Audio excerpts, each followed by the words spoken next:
Welcome. Come on in. Come on in. I appreciate you stopping by. I'm so happy and grateful you're here. So I'm going to tell you about a place where you can get something delicious, and I'm sure we all love something delicious. But first, there's going to be a story, so pull up a chair, get comfortable. When I was a little girl, I had one of those nanas that baked chocolate chip cookies. And I used to love to be in the kitchen with her and learned how to make a lot of wonderful things. And she was known for that. But she was also very smart. She came from Prince Edward Island. She was the top of geometry in her class. And she didn't get married until 39 years old, which was very unusual in that time. She traveled the world, flew in single-engine planes, and then she fell in love with my grandfather. It wasn't always an easy road, but she was always happy because she really never thought she'd have children. So, long story short, I was the first grandchild, and I used to cook with her. And one of my aunt's friends also loved to cook with her. And she got one of her recipes. And she opened up a place on Martha's Vineyard called Espresso Love. And if you go there, you'll get to try that delicious recipe from my grandmother, Marion. Tell them Marion's granddaughter Molly sent you. So many years have passed since I've cooked with my grandmother in her kitchen. She had the tiniest little kitchen, but she would whip up the most amazing feasts. She was a school teacher. And so many years have passed since then. And I remember some of the things she taught me, and I'm going to share those with you. She said, if you just follow the recipe, follow instructions step by step, and everything will come out beautifully. Now, you don't have to be religious if you're not. That's cool. No judgment here. But she was a Presbyterian, and this has to do with her cooking. And she would say certain little psalms in her head to time her cooking. I use a little egg timer to time my cooking. So she's known for far and wide for her delicious recipes. And I was blessed to be by her side and cook a lot of those recipes. Now, where I'm staying right now, my mom has onset Alzheimer's, and I got a call from her. She was crying, and so I came here to be with her. And anyone that knows her has been telling me that she's a lot happier now that I'm here. So I told her, because she has Nanna Marion's precious recipes. I have one packed away in Philadelphia. It's called A Recipe to Kill For.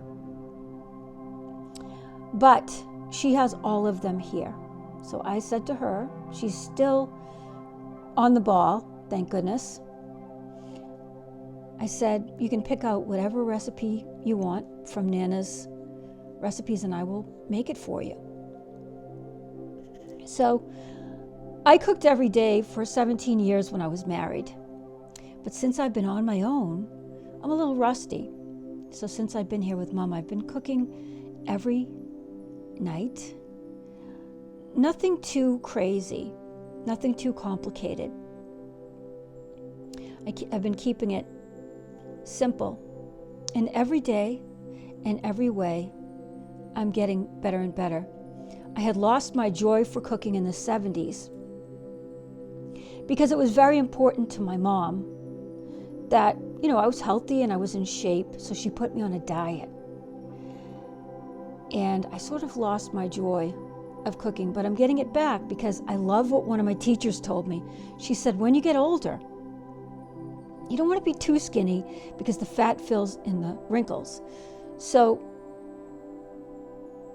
I'm not going to be obese, and I'm not going to be super skinny.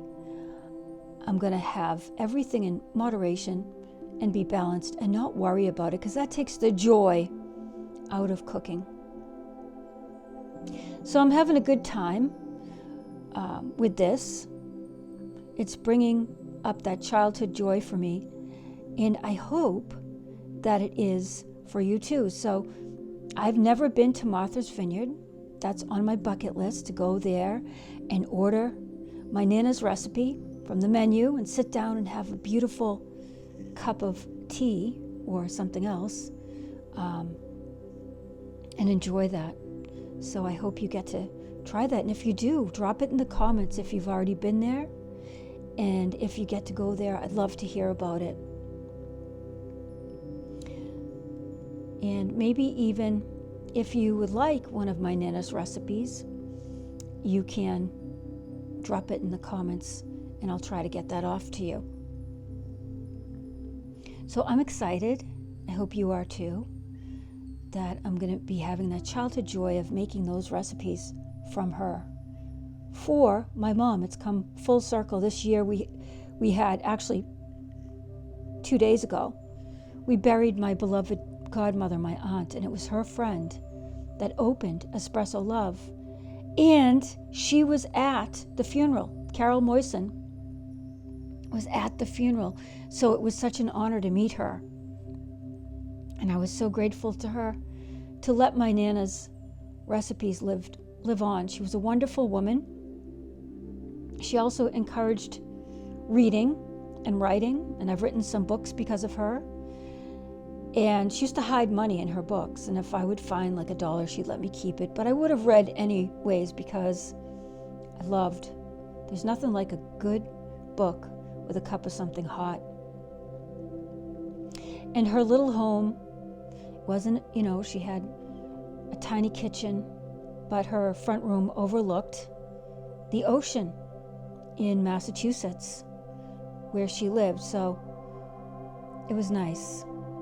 And she would always entertain on Thanksgiving. Her house would be full of people, and she would pull it off, and I would help her peeling the potatoes and whatever else she wanted me to do. I loved it. It was wonderful. And like I said, she just had a teeny tiny little kitchen, but she always pulled it off. So drop in the comments, do you like to cook? What do you like to cook? Do you like to bake? And what is it that you're baking these days? I would love to hear about that. This kitchen that I'm at right now, I'm loving, because there's everything I need here to do what I want to do. So they say what you're grateful for, you get more of. And I'm so happy and grateful that you stopped by today. I'm so grateful for the opportunity to go back in time to that beautiful place and revisit those recipes and make them for someone I love, my mom. And love to hear from you. I appreciate all of you. Please like, share, comment, subscribe, and tell your friends. Much love.